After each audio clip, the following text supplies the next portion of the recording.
नमस्कार ओडिशावासी आसंतु बंधुगण देखा के पांड्यानकर भाषण केमिति चली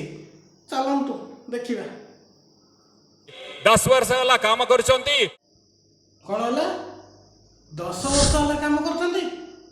आपण 25 वर्ष वाला काम करछंती 10 वर्ष कथा छाड़ म 25 वर्ष वाला आपण काम करछंती से कथा आपण कहना कहीं 10 वर्ष कौन करते से कथा मन पड़ जाऊँ 25 वर्ष आपण राज कर कौन कहतु दम कोउट्रु आसिला गोटे पंचायत आपण जीति पार नांती गोटे वार्ड मेंबर जीति पार नांती कौन है वार्ड मेंबर जीति पार नांती अरे आपण एत कथा जानी तुम्हें 25 वर्ष रही तुम्हें छिड़ा देख देखिए वार्ड मेंबर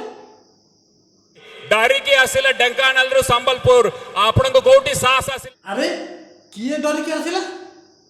आपण पा तमिलनाडु डरिकी पळी आसिले चोरी करथिले मु देखिछि आपण कहउछंती संबलपुर डरिकी पळाइले ढेंकानाल रु मु यही मटीरो आपण का आह्वान दउछि मु राजनीति रु सन्यास नबी दम तिले कोंतु मु आपण का आह्वान दउछि कोन हला दम थिले कहंतु तमर दम थिले वार्ड मेंबर छिड़ाई देख तापरे किए जितब किए हारिब देखा लज्जा लगुनि हाथू